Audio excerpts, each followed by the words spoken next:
A soldier becomes a legend becomes a murderer, and a murderer becomes a tyrant haunted by blood, fear, and prophecy. This is Macbeth, Shakespeare's brutal tragedy of ambition without limits. The play opens in violence and disorder.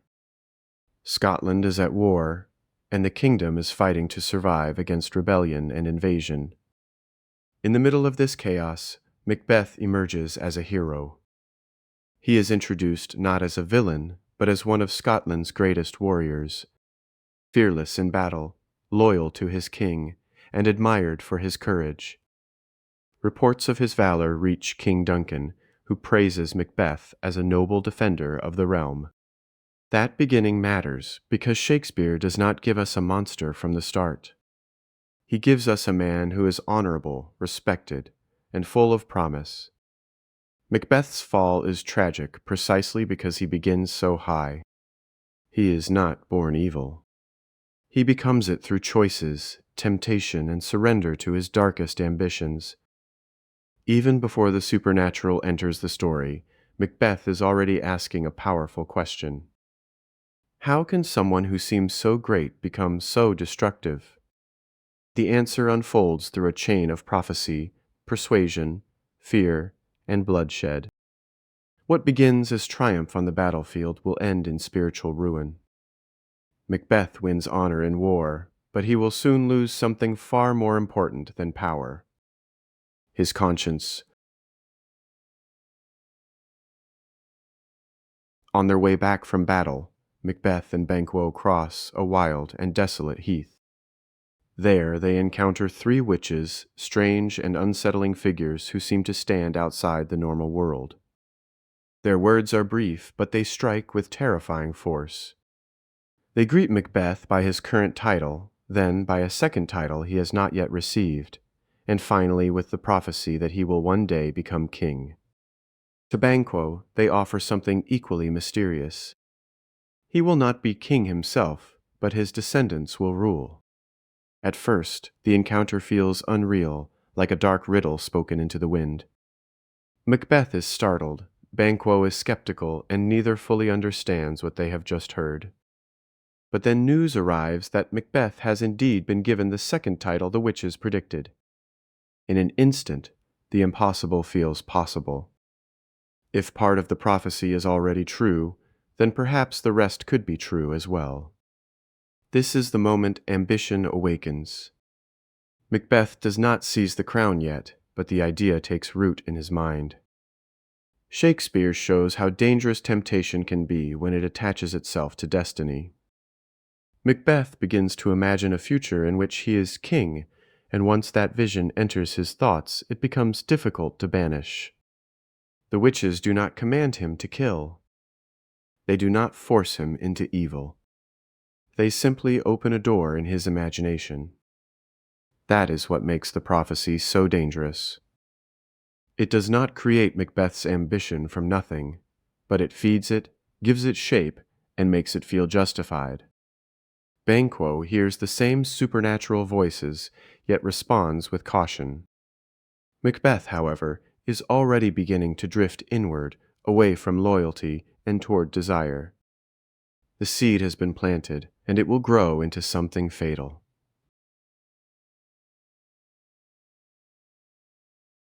When Macbeth writes to his wife and tells her about the witch's prophecy, Lady Macbeth immediately understands what it could mean. She is one of the most forceful and unforgettable characters in Shakespeare. She does not hesitate, and she does not shrink from the moral cost. Where Macbeth is troubled and uncertain, she is sharp, focused, and ruthless. She fears that her husband is too full of human kindness to do what must be done to seize the crown. Soon after, King Duncan announces that he will visit Macbeth's castle. To Lady Macbeth, this is not an honor. It is an opportunity. She begins planning Duncan's murder almost at once, and when Macbeth arrives, she works on him relentlessly. Macbeth knows Duncan is a good king. He knows he owes him loyalty both as a subject and as a host. He knows murder will bring consequences. He even tries to resist. But Lady Macbeth attacks his courage, his manhood, and his resolve until hesitation begins to look like weakness in his own eyes. This chapter of the story is not just about manipulation. It is about the moment thought becomes intention. Until now, Macbeth has imagined power. Now he begins to consider how to take it. Lady Macbeth turns prophecy into a plan. She gives shape and urgency to the ambition already growing within him. Yet, even here, Shakespeare shows that Macbeth is not simply pushed into evil by someone else. He participates, he chooses, he weighs right against wrong and steps toward wrong anyway. Lady Macbeth helps unlock the door, but Macbeth walks through it. The tragedy deepens because he understands what he is about to do and does it anyway. Night falls, and with it comes the turning point of the entire play. Macbeth moves toward Duncan's chamber and sees, or thinks he sees, a dagger floating before him, its handle pointing toward his hand. This vision captures the psychological horror of the moment. Macbeth is already divided against himself. His mind is no longer stable ground. He is both terrified by the murder and drawn toward it. Then he kills Duncan.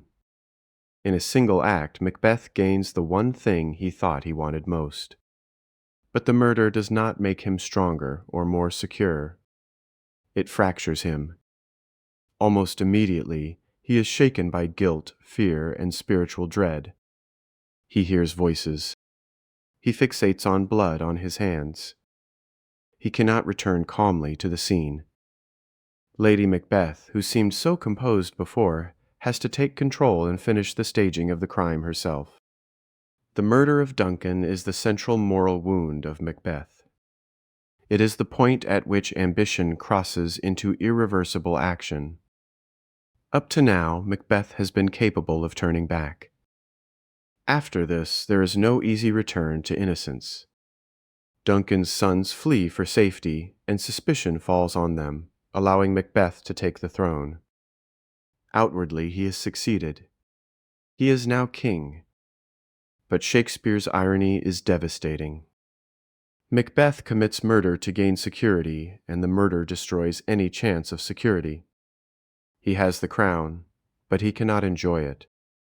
He has power, but not peace. The kingdom is now ruled by a man who has broken the natural and moral order to rise, and from this point forward, everything will begin to rot around that crime. Macbeth is king now, but kingship does not quiet his mind.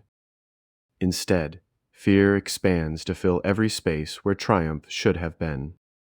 He cannot stop thinking about the witch's prophecy to Banquo, that Banquo's descendants will rule Scotland. Macbeth begins to see the terrible logic of his own actions. He has murdered Duncan, stained his soul, and risked everything only to possibly hand the future to another man's bloodline. That thought becomes unbearable. Banquo, once Macbeth's companion in battle and witness to the prophecy, is transformed in Macbeth's imagination into a threat.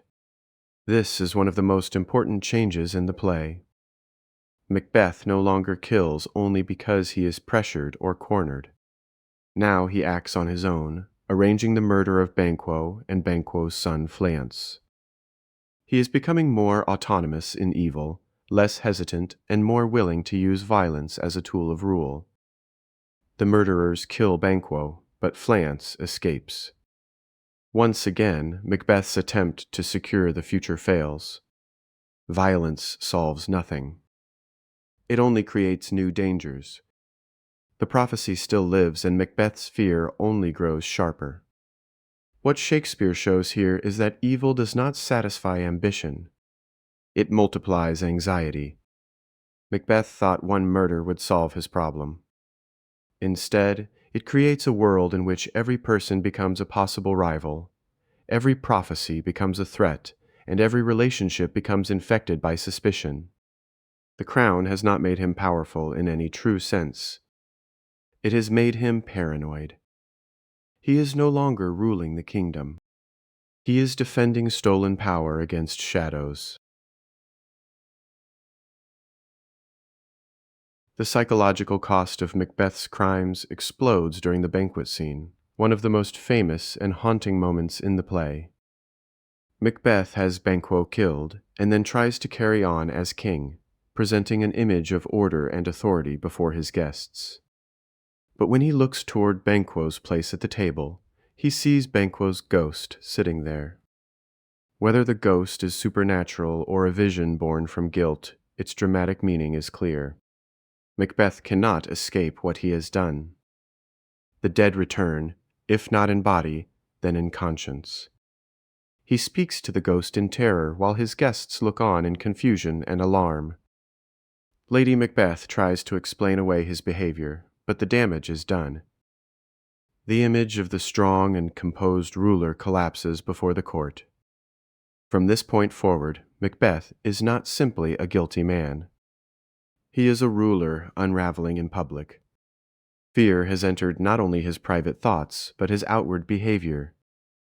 The kingdom can now sense the instability at its center. Lady Macbeth, once so decisive, can still attempt to manage appearances, but even she cannot restore what is breaking apart. This chapter also marks a shift in the emotional center of the story. The play becomes more claustrophobic, more haunted, and more morally diseased. Macbeth has filled his world with blood, and now that blood seems to speak back to him. The banquet should have symbolized royal legitimacy and communal order. Instead, it becomes a scene of exposure, dread, and inner collapse. Macbeth leaves this moment more isolated than ever. He cannot confide in others. He cannot trust his own mind. And because fear has replaced reason, he chooses the worst possible next step. He seeks out the witches again, not to escape the darkness, but to demand more from it. Macbeth returns to the witches desperate for certainty. He wants answers, protection, and reassurance that his rule can survive. What he receives instead are riddles disguised as guarantees. Through a series of apparitions, the witches warn him to beware Macduff. But they also tell him that no man born of woman shall harm him, and that he will not be defeated until Birnam Wood comes to Dunsinane. These prophecies fill Macbeth with a dangerous confidence.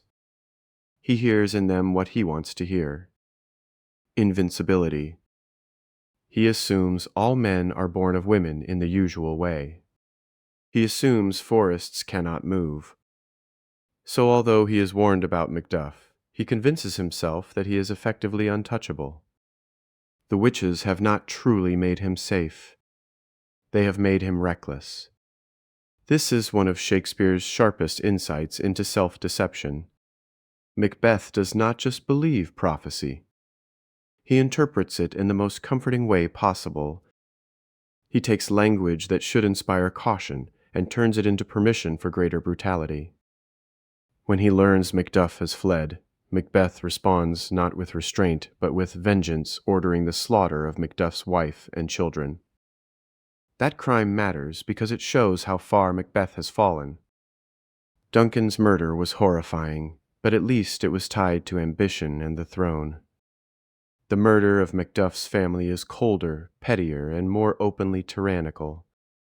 Macbeth is no longer merely seizing power. He is abusing it, spilling innocent blood to terrorize others and maintain control.